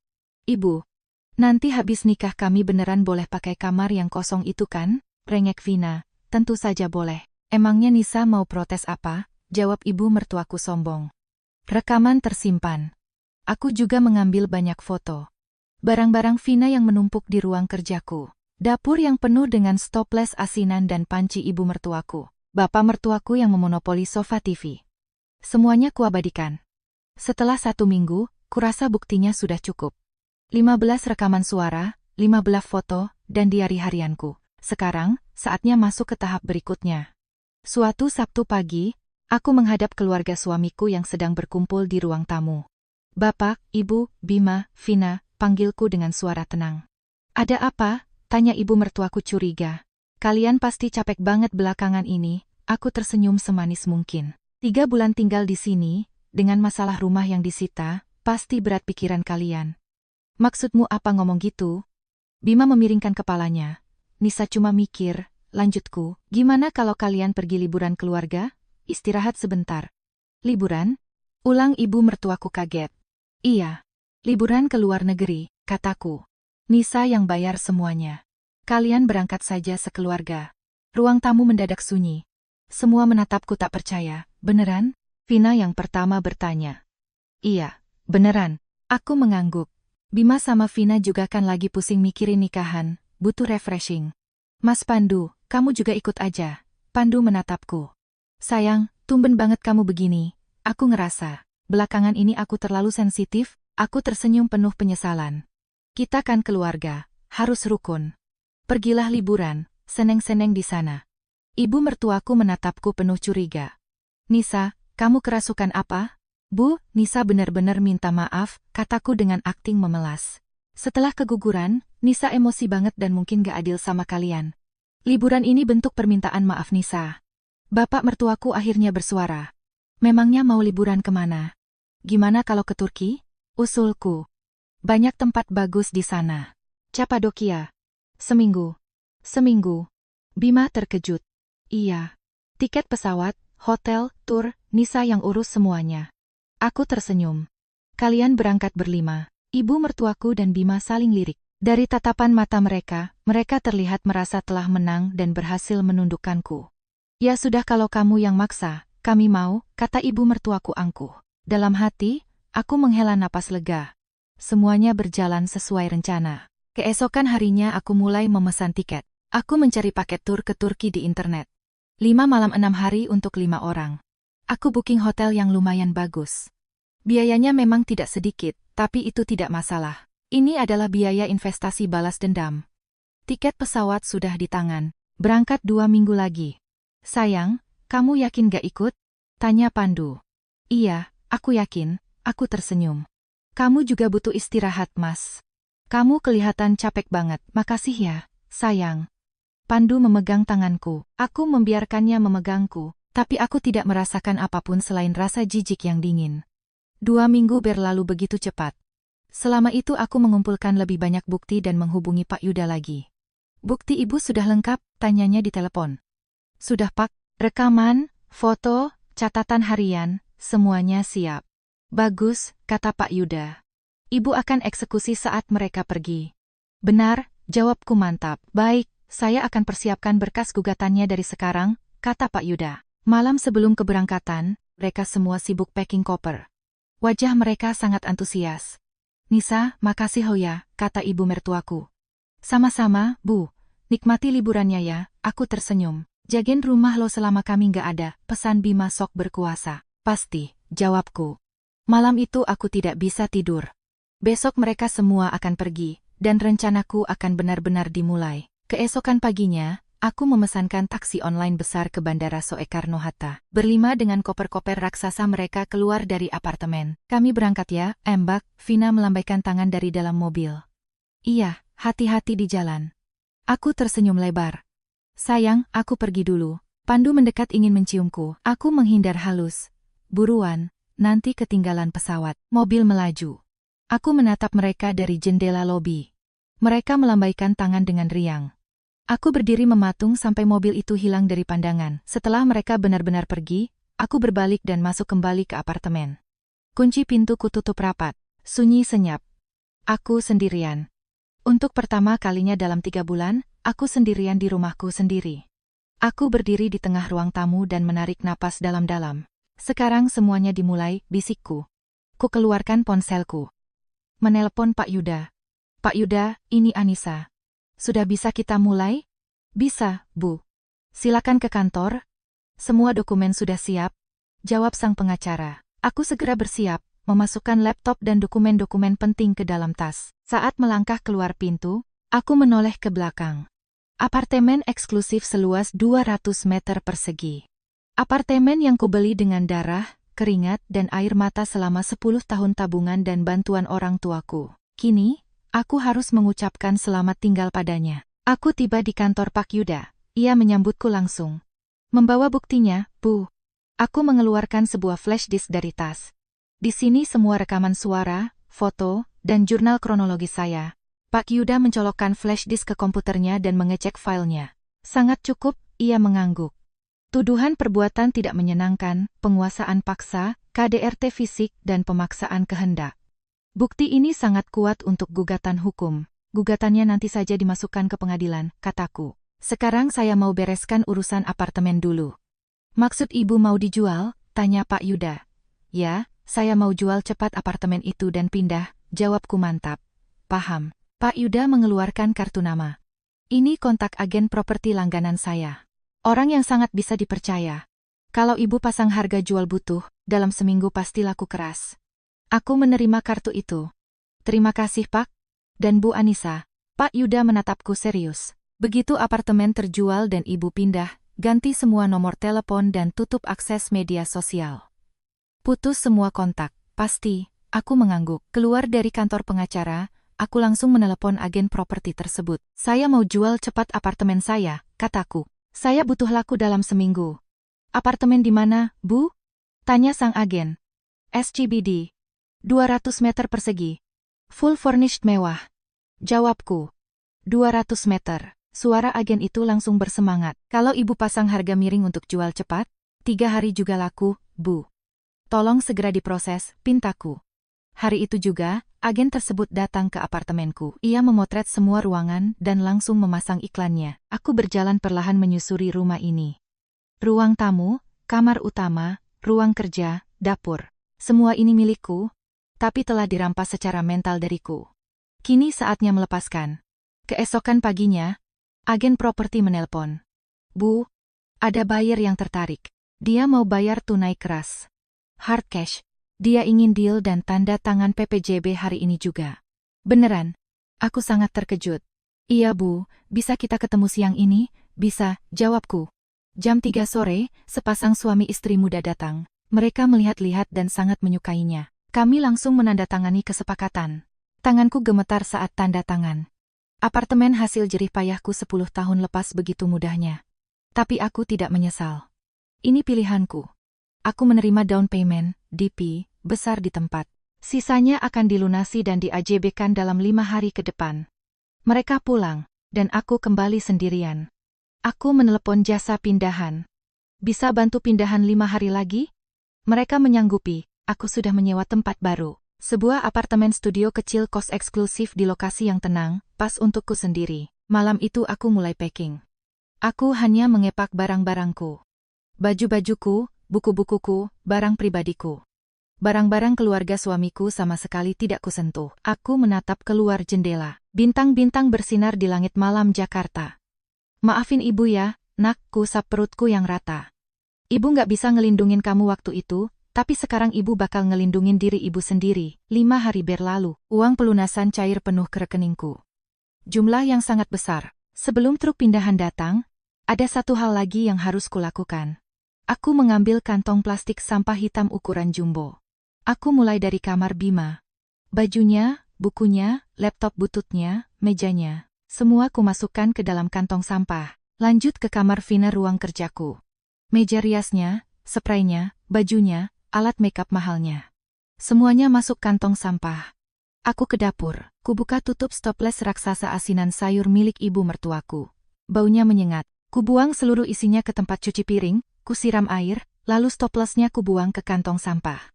Panci-panci ibu mertuaku, wajannya, piring-piringnya. Buang. Koran-koran bapak mertuaku, kacamatanya, sandal jepitnya. Buang. Kamar utama. Kubuka lemari pandu. Setelan jasnya, kemejanya, dasinya. Tidak ada yang kusisakan, semua masuk kantong sampah hitam. Total ada 15 kantong sampah raksasa. Aku menyeretnya keluar ke lorong, menelepon pihak manajemen building.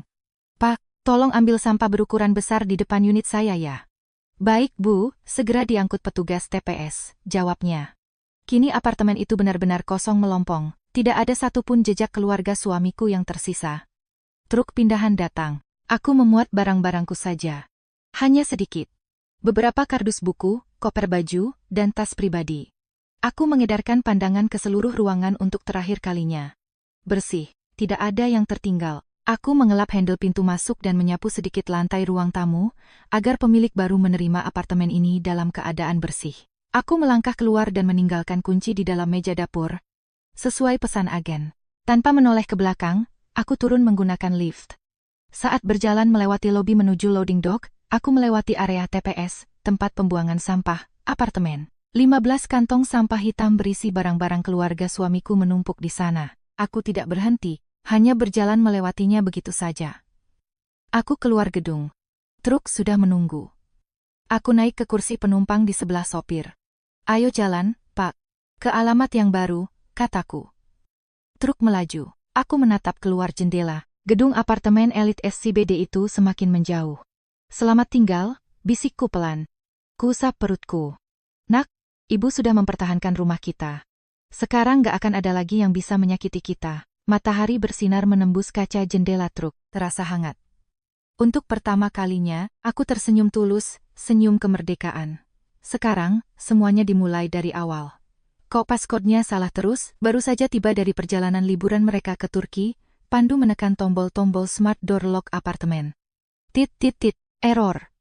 Aneh banget, gumam Pandu. Apanya yang aneh? Tanya Bima. Kodenya nggak mau. Pandu dan keluarganya baru saja turun dari taksi bandara. 6 hari di Turki membuat mereka kelelahan. Mereka berdiri di lorong dengan koper-koper besar yang penuh.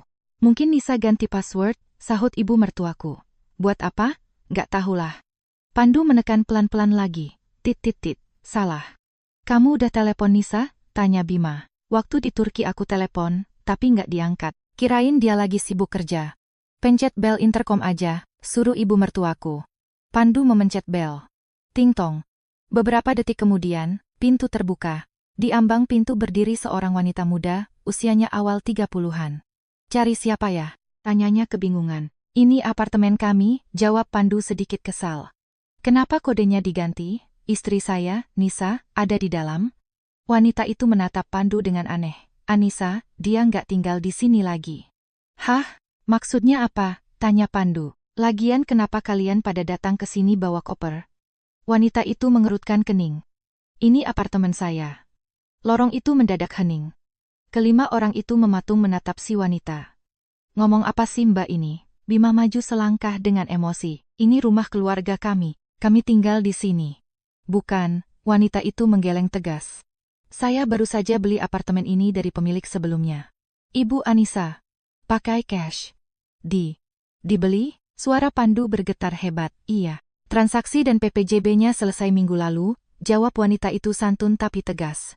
Mau saya tunjukkan dokumen AJB-nya? Wajah Pandu pucat pasi seperti mayat.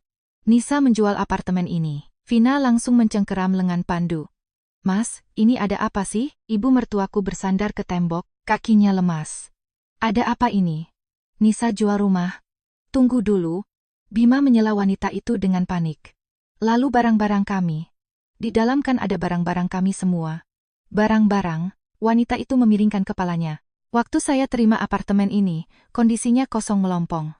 Gak ada barang satupun. Gak mungkin. Bima berteriak. Baju kami, barang kami ada di situ. Saya nggak tahu menahu ya. Jawab wanita itu mulai bersikap dingin. Saat saya beli, tempat ini sudah kosong. Silakan tanya ke manajemen building. Ciklek.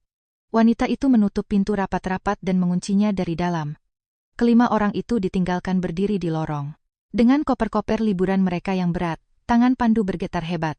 Ia mengeluarkan ponselnya. Menelepon Nisa.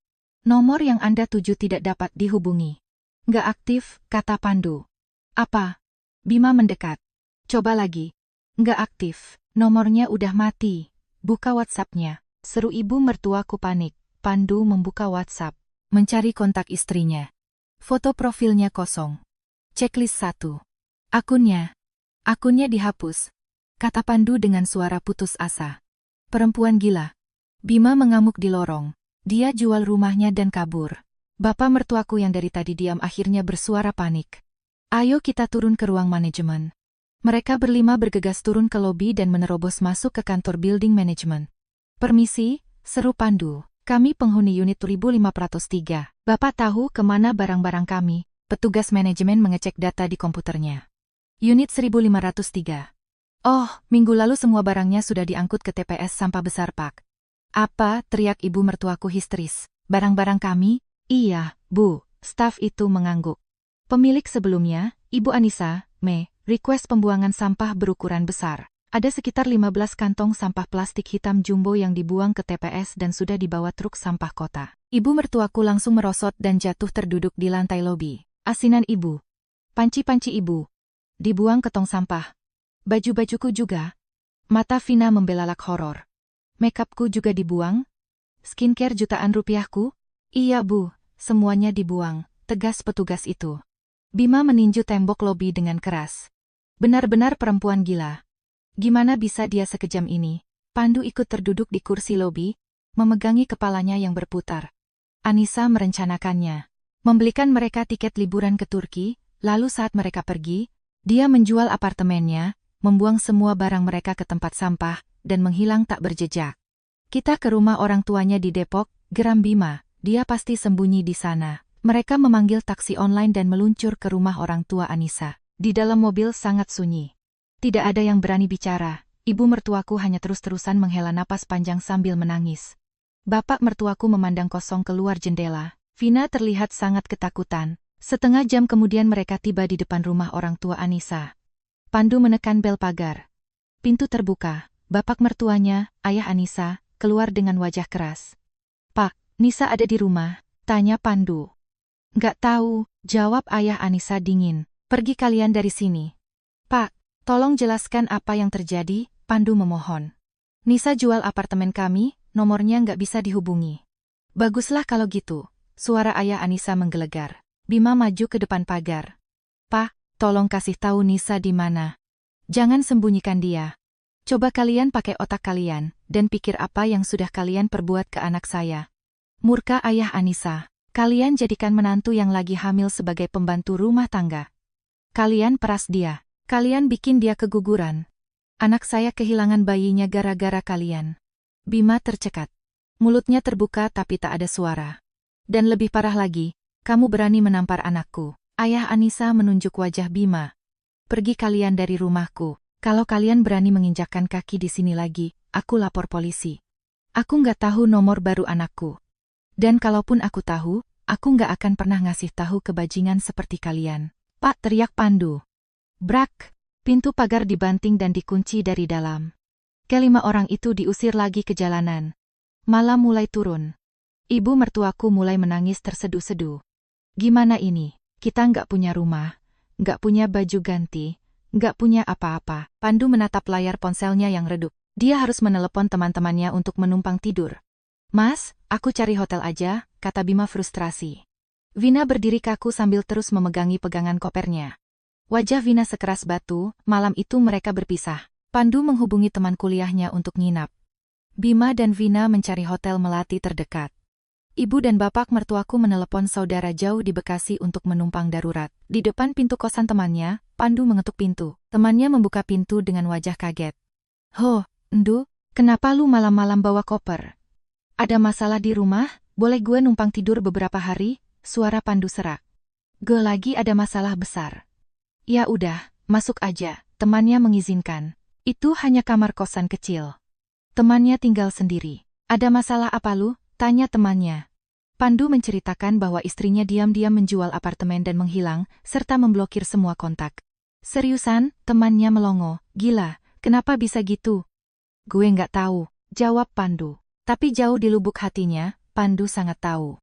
Sangat amat tahu. Dia sadar dia telah berbuat sangat zalim pada Anissa. Dia terlalu buta membela keluarganya, tidak pernah membela istrinya, dan bahkan menyalahkannya ketika wanita itu kehilangan anak yang dikandungnya. Pandu duduk di lantai kasur lipat temannya, pikirannya kacau balau. Ia menatap layar HP-nya, memandangi foto pernikahannya dengan Anissa. Di foto itu, Anissa tersenyum sangat bahagia. Pandu menatap foto itu dan membatin. Apakah ini benar-benar akhirnya? Sementara itu, di sebuah apartemen studio kecil yang nyaman, aku, Anissa, duduk di dekat jendela sambil meminum teh hangat. Ruangan ini terasa nyaman. Ponsel baruku berdering. Telepon dari ibu. Duk, mereka tadi datang ke sini. Lapor ibu. Iya bu. Jawabku pelan. Bapakmu langsung ngusir mereka pakai sapu. Dimaki-maki sekalian. Kata ibu lagi. Tapi, Nisa sayang, kamu beneran gak apa-apa nak? Iya, Bu, aku tersenyum memandangi cangkir tehku. Nisa sekarang baik-baik saja. Menutup telepon, aku menatap keluar jendela. Bintang-bintang bersinar di langit Jakarta. Kusap perutku perlahan. Nak, ibu berhasil. Setetes air mata mengalir di pipiku. Tapi ini bukan air mata kesedihan. Aku tersenyum. Aku telah merdeka. Dia punya 5 catatan kriminal atas kasus penipuan dan penggelapan, kata Pak Yuda sambil menyodorkan dokumen kepadaku. Waktu telah berlalu seminggu sejak kepulanganku yang baru. Selama seminggu itu, pengacaraku melakukan investigasi latar belakang. Vina, tanyaku kaget. Betul, angguk Pak Yuda. Penipuan berkedok arisan online, investasi robot trading bodong, penipuan tiket konser, catatan kepolisiannya sangat panjang. Aku menerima berkas itu. Catatan kriminal Vina tertulis sangat detail. Tapi ada yang lebih menarik dari itu, lanjut Pak Yuda dengan senyum misterius. Saya berhasil mendapatkan printout riwayat panggilan telepon dari nomor Vina lewat koneksi saya. Aku mendongak. Ibu tahu siapa kontak yang paling sering dihubungi Vina setiap hari? Tanya Pak Yuda. Siapa? Pandu, jawab pengacara itu tegas. Suami Anda sendiri. Ruangan kantor itu mendadak hening. Maksud Bapak apa? Tanyaku dengan dada berdegup kencang. Pak Yuda mengeluarkan lembaran bukti cetak history chat dan log telepon. Vina dan Pandu saling menelepon hampir setiap hari. Ratusan pesan bertukar. Aku melihat tanggal-tanggalnya.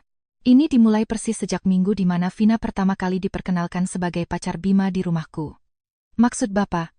Aku mengeja kata demi kata, Vina juga punya hubungan dengan suami saya, tepat sekali, angguk Pak Yuda. Dan coba lihat transkrip pesan SMS ini. Ada beberapa pesan pemesanan kamar hotel kelas menengah di Jakarta. Aku membaca transkrip itu. Besok jam 2 di Hotel X. Kangen banget sama Mas, balasan dari Pandu. Iya sayang, tunggu Mas ya. Aku tertawa lepas, benar-benar tertawa miris. Jadi, Vina ini selingkuhan suamiku sendiri.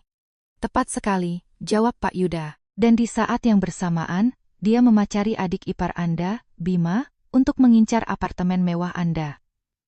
Gimana ceritanya bisa begitu? Gumamku tak percaya dengan sinetron murahan ini. Masih ada lagi, kata Pak Yuda. Ini pesan WhatsApp yang dikirim Vina ke Bima. Coba ibu baca. Aku membacanya. Pesan Vina ke Bima. Bim, apartemen SCBD itu beneran punyamu kan? Nanti habis kita nikah, kita bisa usir abangmu dan istri pelitnya itu kan? Balasan Bima. Iya sayang. Ini rumahku dari warisan. Tenang aja. Aku menggeleng-gelengkan kepala. Berarti Bima membohongi Vina soal kepemilikan apartemen itu.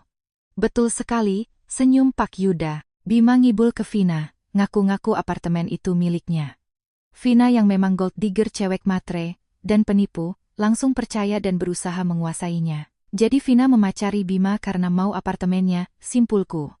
Tapi di belakang Bima, dia tidur sama Pandu, suamiku, demi kepuasan dan mungkin uang jajan ekstra. Tepat, Pak Yuda mengangguk puas. Tapi karena ibu tiba-tiba menjual apartemen itu dan lenyap, skema licik mereka semua hancur berantakan. Aku meletakkan dokumen itu di meja. Kini semua teka-teki itu terjawab. Vina memanipulasi Bima dan Pandu sekaligus. Apakah dokumen ini bisa dipakai di pengadilan, Pak? Tanyaku dingin. Sangat bisa, jawab Pak Yuda mantap. Gugatan sudah saya rampungkan. Untuk Bima. Laporan pidana pasal penganiayaan ringan, KDRT fisik karena tinggal serumah, dan perbuatan tidak menyenangkan. Untuk Ibu Ningsih Pak Harjo, turut serta dalam penguasaan ruang properti secara paksa. Untuk Pandu, gugatan cerai penuh, dan laporan pidana penelantaran keluarga serta tuntutan ganti rugi imaterial. Aku mengangguk. Laksanakan, Pak. Baik, kata Pak Yuda. Dan satu lagi. Apakah kita akan mengirimkan bukti rekaman tamparan ini ke HRD tempat Bima bekerja? Kirimkan? Ya. Rekaman audio KDRT itu. Kalau kita layangkan surat somasi tembusan ke kantornya, karir Bima tamat. Aku berpikir sejenak, menatap keluar jendela gedung, lalu menatap pengacaraku. Kirimkan secepatnya. Beberapa hari kemudian, gugatan resmi masuk ke pengadilan dan kepolisian. Pandu yang masih menumpang di kosan temannya, sudah seminggu mencoba menghubungiku tanpa hasil. Siang itu, dia mendapat telepon dari penyidik Polres Jakarta Selatan. Saudara Pandu, kata penyidik, Anda dilaporkan oleh istri Anda, Saudari Anissa, atas dugaan penelantaran istri dalam keadaan medis keguguran, dan gugatan cerai telah masuk ke pengadilan agama. Apa? Lutut Pandu lemas. Surat panggilannya akan dikirim ke alamat domisili Anda, tutup polisi itu. Pandu merosot ke lantai kosan. Anissa benar-benar menghancurkannya sampai ke akar. Di tempat lain, Bima juga menerima surat panggilan polisi. Laporan penganiayaan dan perbuatan tidak menyenangkan. Sialan. Apa-apaan ini? Bima membanting HP-nya ke kasur hotel murah tempatnya menginap. Dia buru-buru menelepon Vina. Sejak diusir dari apartemen, Vina jarang membalas pesannya dan mulai menghindar. Vina, ini aku, kata Bima panik saat diangkat. Ada apa lagi sih Bim? Suara Vina terdengar sangat dingin dan muak. Nisa laporin aku ke polisi, kata Bima panik. Terus urusannya sama aku apa? Jawab Vina ketus. Hah? Bima bingung dengan perubahan sikap kekasihnya. Lagian ya, Bim. Nada suara Vina berubah merendahkan, apartemen itu kan bukan punyamu. Itu atas nama istrimu si Nisa kan? Bima terbata-bata. Itu. Kamu udah bohongin aku, bentak Vina nyaring. Aku macarin kamu cuma karena kupikir kamu punya apartemen mewah. Bima seakan tak percaya mendengar itu dari wanita yang dipujanya. Apa? Kamu deketin aku cuma karena harta?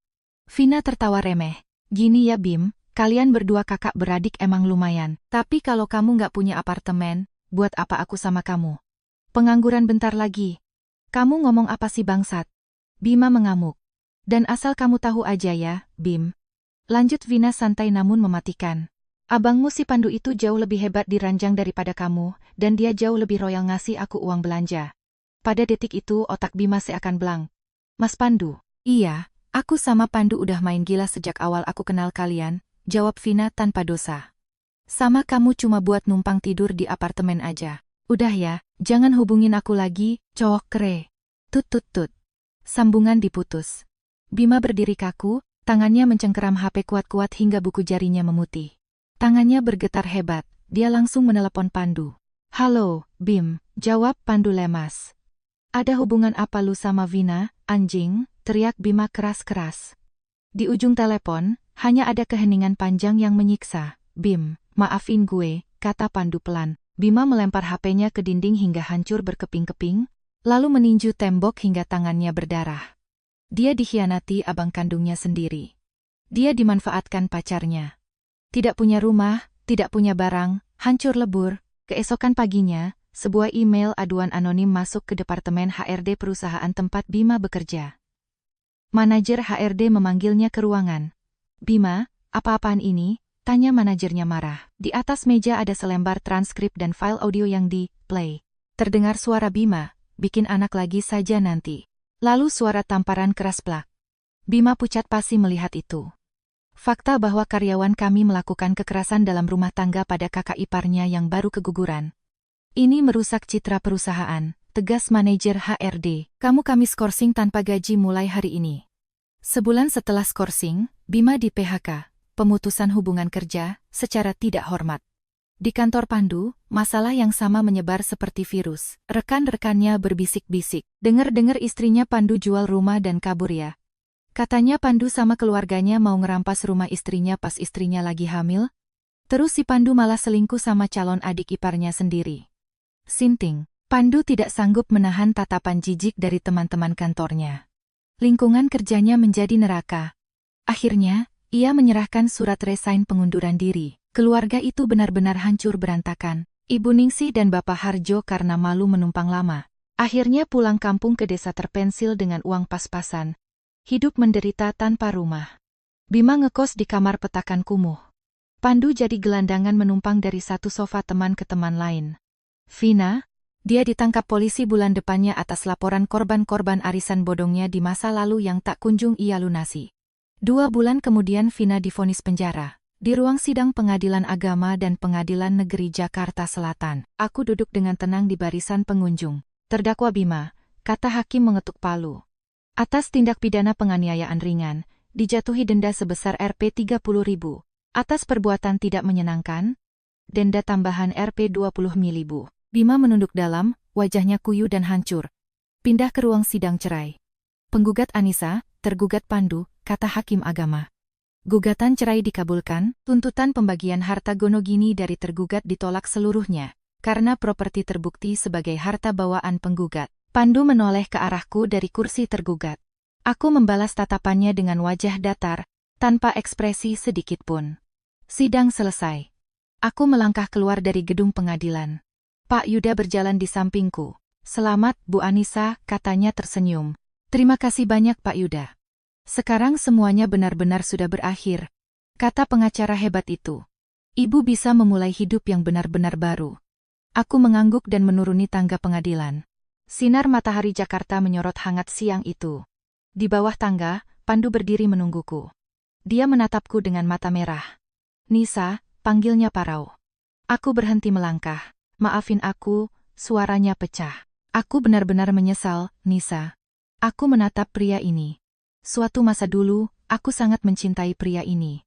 Tapi sekarang, tidak ada rasa apa-apa lagi. Tersisa debu. "Tanda tangani saja akta cerainya nanti," kataku sedingin es. "Itu saja, Nisa, tolong. Kasih aku satu kesempatan lagi." Pandu mencoba melangkah mendekat. Aku mengangkat tanganku, memberi isyarat stop. "Jangan pernah hubungi aku lagi. Baik kamu, maupun keluargamu." Aku membalikkan badan dan berjalan menjauh, tanpa menoleh ke belakang sama sekali. Aku menyetop taksi di pinggir jalan. "Ke apartemen XXX, Pak," kataku pada sopir taksi. Melihat pemandangan kota dari balik jendela mobil, aku membuka tasku. Mengeluarkan salinan putusan cerai. Dan satu dokumen lagi. Surat kontrak kerja dari perusahaan baru. Mulai minggu depan, aku akan bekerja di perusahaan IT bergengsi. Aku tersenyum simpul. Balas dendamku telah tuntas dengan sangat bersih. Kini, kehidupan asliku baru akan dimulai. Aku mengambil ponsel dan mengetik pesan ke ibu di Depok. "Ibu, semuanya udah beres. Nisa baik-baik aja." Semenit kemudian ibu membalas. "Anak ibu memang hebat. Ibu sayang Nisa." Aku meletakkan ponsel dan menatap keluar jendela. Langit Jakarta siang itu biru cerah tanpa awan polusi. "Nak," kuusap perutku yang kembali kempis. "Ibu berhasil. Orang-orang jahat yang nyakitin kita sudah dapat hukumannya." Setetes air mata mengalir di pipiku. Untuk terakhir kalinya, setelah ini, tidak akan ada lagi air mata kesedihan. Taksi berhenti di depan lobi. Aku turun dan masuk ke apartemen studioku. Memang kecil, tapi ini adalah istanaku. Tempat di mana tidak ada satu orang pun yang berani mengusikku. Aku duduk di sofa empukku, dan menarik napas panjang. Kehidupanku yang sesungguhnya dimulai sekarang. Sinar matahari pagi menembus celah gorden kamarku. 6 bulan telah berlalu sejak hari itu. Aku bangun dari kasur dan membuka gorden lebar-lebar. Langit Jakarta cerah, tidak berawan. Aku mencuci muka dan berpakaian rapi. Menatap wajahku di cermin kamar mandi. Wajahku berubah drastis. Tidak ada lagi sisa-sisa wajah wanita kurus kering yang kelelahan. Pipiku kembali merona merah, tatapan mataku jernih dan tajam. Aku menyeduh kopi.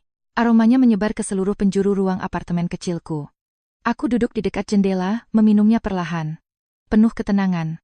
Hari ini hari Senin.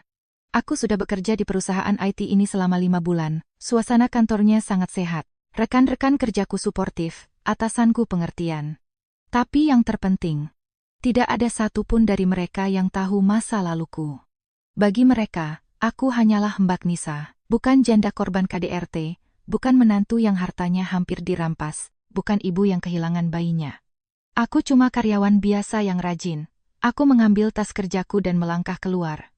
Turun ke lobi, berjalan kaki menuju stasiun MRT terdekat. Sinar matahari pagi terasa hangat, cuaca akhir tahun cukup bersahabat. Aku berbaur dengan ribuan pekerja kantoran yang bergegas menuju tempat kerja. Aku adalah satu dari mereka. Manusia biasa dengan rutinitas normal.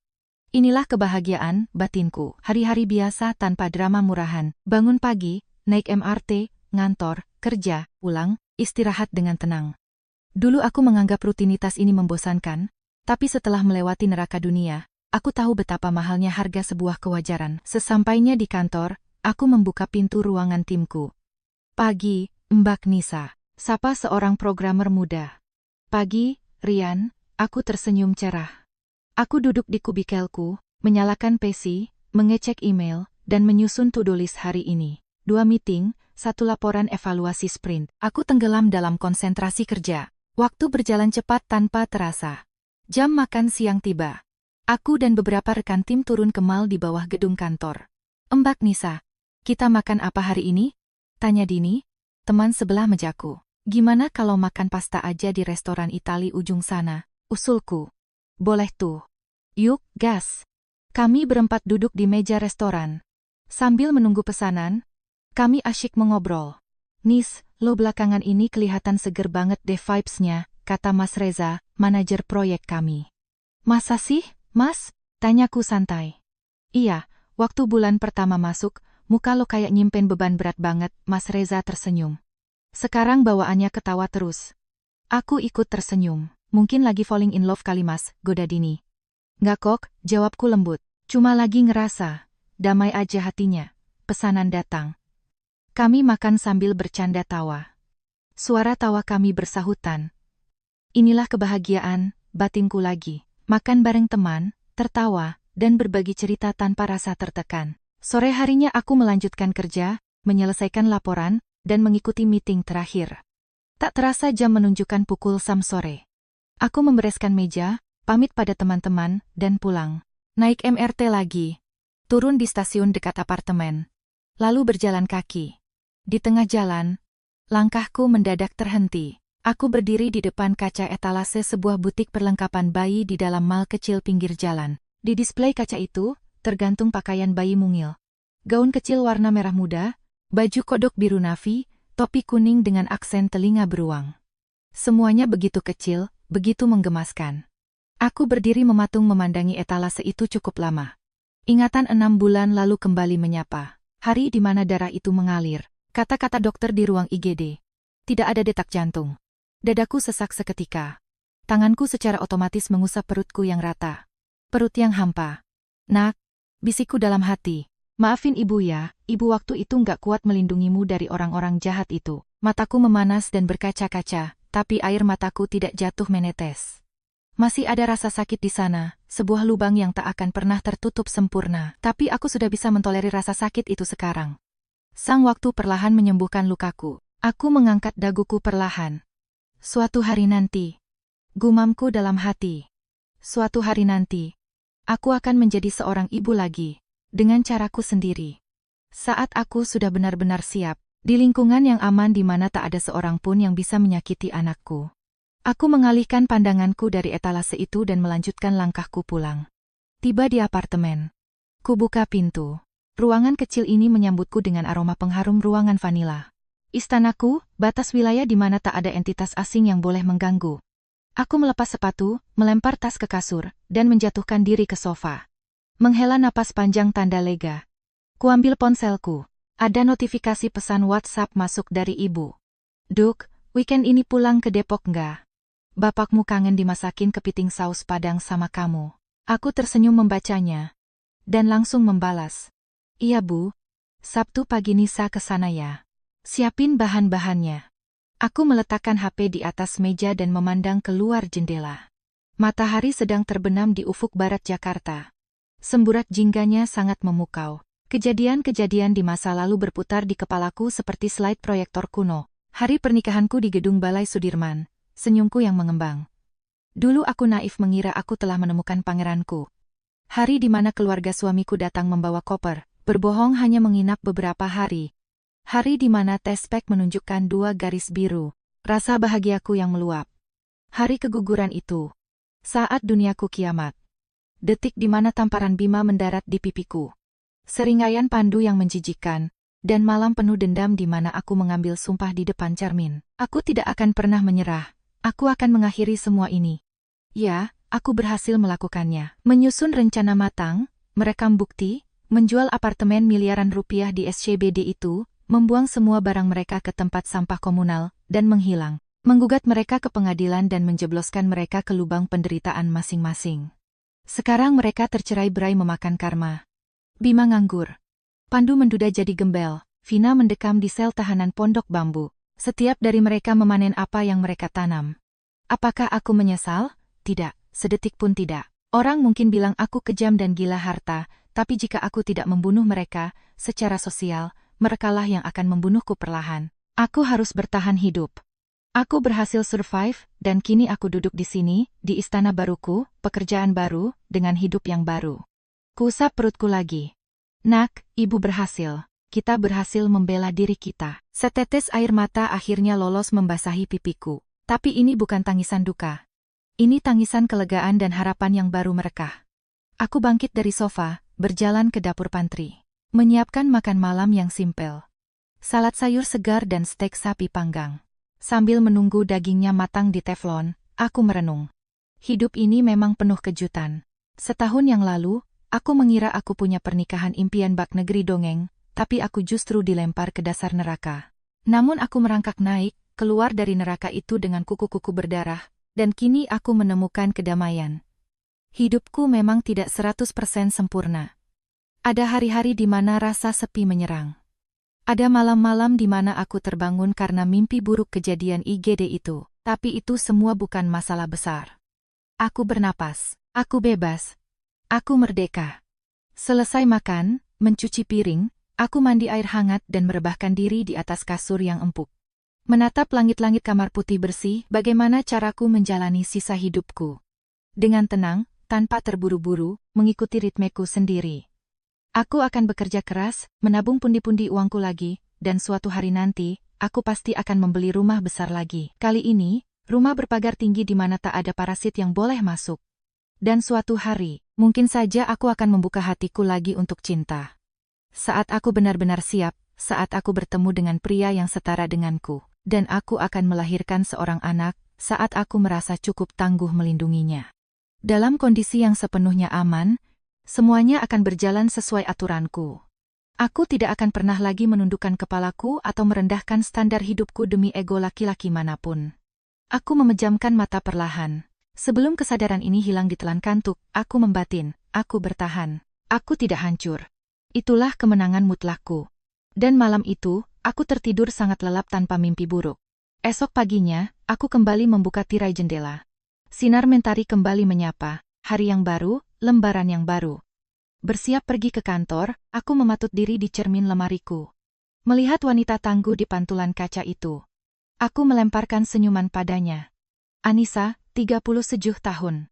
Wanita yang dipanggang di api neraka, namun justru keluar sebagai pedang baja yang tak bisa dipatahkan, dan kini terbang bebas.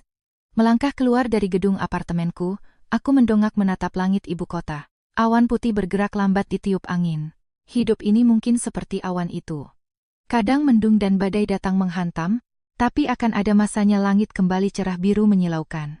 Aku berjalan dengan langkah yang sangat ringan seolah tak menapak tanah. Aku tak tahu tantangan apa lagi yang menungguku di depan sana, tapi kini aku tak kenal rasa takut. Sekarang aku tahu pasti.